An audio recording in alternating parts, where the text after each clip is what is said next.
Good morning, Morning Musings by Melinda.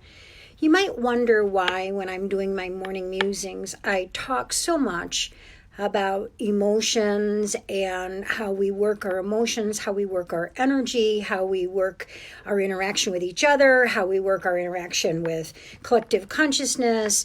Why am I the one as a psychic medium that harps on those kinds of things instead of talking about, your spirit guide or your guardian angel or signs from heaven, which I still do. But why do I always talk about the self? The truth is, in spirituality, it's all about honoring yourself and understanding who you are, because you have a contract with yourself before you come down. You choose your parents and you choose the circumstances of your karmic profile. You choose what you want to do with it. And it's only about understanding yourself, not understanding dimensional frequencies or spirit guides or guardian angels or walk-ins or whatever. That's not how you understand spirituality. You don't become empowered from something outside of you. You become empowered from something within you. And so today I want to talk to you about frozen feelings, because I was, thinking a lot about it, and actually had a conversation with my sister on the way home last night, and had a memory of a time when she came here and she was quite ill. And I regurgitated my memory of that to her. And she said, well, you've told me that before. And the truth is, probably that was more of a trauma for me at that point in time than it was for her, because she was in the throes of what was going on. And it became a frozen feeling for me, a fear of losing her, a trauma, a recognition of something that, happened with our mother during that thing. And it became a frozen feeling. And I want to talk to you about frozen feelings because they can be good, they can be not so good. Right now, as a nation, we're in a frozen feeling about losing a beloved basketball player, Kobe Bryant. And there's all kinds of freeze frames of people who are talking about that, showing pictures of him and his family and so on, even though we recognize that there are other people that were lost at the same time. He is the person that we're focused on because we look at those public figures and they teach us something. And when we have that kind of loss, it teaches us that, life changes quick and we need to reach out to those that we love. But what are other freeze frame kind of energy? Let's talk about it, because your perceived worth and value, the way you see yourself, is determined by your core beliefs. And your core beliefs are determined by the decisions that you made at a very early age, from womb to 7 years old. Now, I come from a family where we borrow memories. If somebody gives them memories, all of a sudden it belongs to somebody else. And I actually have a steel trap mind. And have a very good source of memory. And lately I've been thinking a lot about my cousins and memories that I've had of them, because some of my cousins have been suffering some life difficulties. And remember, as a teenager, being their babysitter. And remember a time when one of my cousins, who had lost her husband, unfortunately, I remember laying in a hallway between her bedroom and her brother's bedroom as she was sick one day and doing my homework.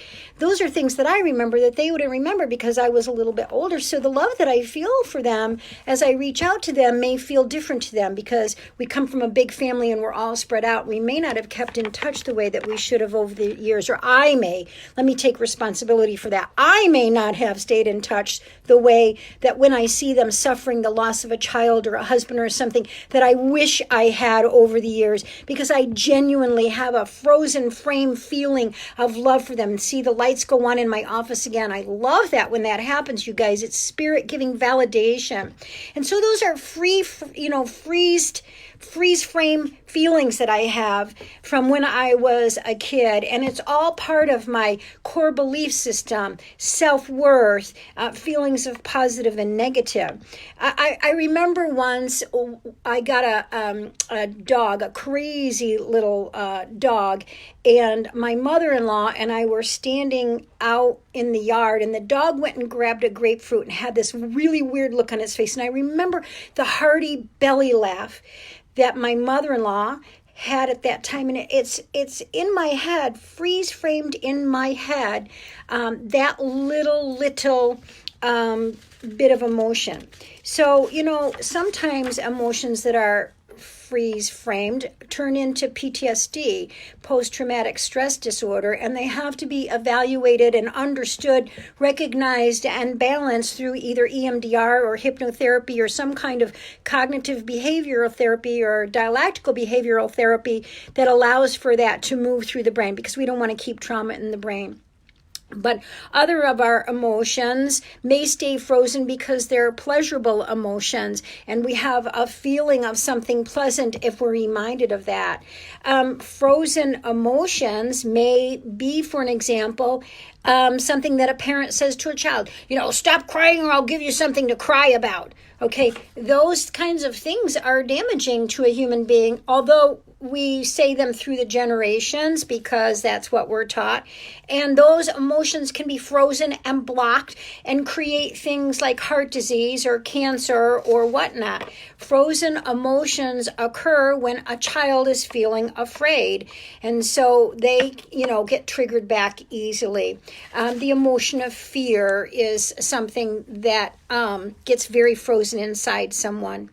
So how do you thaw frozen feelings? Not the good ones, not the ones like my mother-in-law and the dog with the grapefruit, or the first time I laid eyes on my first child, or my second or my third, but particularly that first baby when you first look into your baby's eyes, which for me was going to be 47 years ago in April.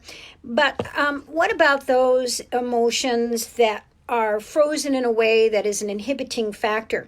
First and foremost, you have to get to know yourself intimately. Spend time with yourself. Journal. Find out who you are. Find out how you really are thinking. Keep a record of your thoughts, maybe your dreams, your actions, your reactions. Stay consciously aware of your negative life patterns and take a look at those patterns of behaviors and those reactions, especially the ones that seem uncontrollable, the ones that you just get triggered out by. Take a look at that and see how you can understand it from a perspective of your inner child a long time ago. Give yourself space to be and to express some repressed emotions in a healthy way. And that means maybe with a therapist, okay? Seek the root cause of painful emotions. Express your emotions, not in a you make me feel way, but I am feeling because way. That's so important. Find supportive people to confide in. You've got to be able to be vulnerable. There is power in vulnerability. It is not weakness. It is, in fact, the opposite. It's strength to be vulnerable, to lay your cards on the table, to put them out there, and to allow people to see you at your core, and to be honest about your shadow and your light side. It's so important. Don't stay in a state of being damaged. I see that constantly on Facebook, don't you? Damaged people that, read something and they take it in such a manner and then they get defensive and they say things there. The light goes on from my room again. And, they are always in a reactive defensive mode. They don't take care of their inner child. They have a damaged vibration. And, the only one that can help you with a damaged vibration is you. And so, take the time to get to know you. Why are you defensive, angry, hurt, wounded, insecure?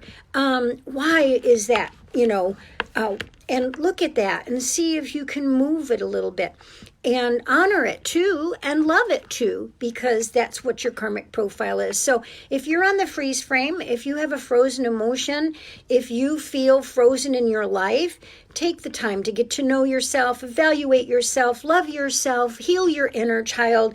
Let your wounded self be vulnerable to be healed and move forward. Yes, scared, absolutely. Whenever you feel scared, make sure you're journaling it out, talking to somebody that you trust, and allowing those feelings of fear to dissipate in some form or fashion. All right. Well, I love it when my room lights up like this, you guys. It blows my mind. I amazed by it, and it means that Spirit is right here with us as we're talking together today. Remember that Facebook is flipping around their algorithms once again, and as you comment and like our posts, that means that we stay coming to you, and I so do appreciate your feedback, and I do read everything at some point in the day. So I want you to know that I love that, and I, feel honored that you listen to me, and I hope that we can continue our relationship. Have a great day.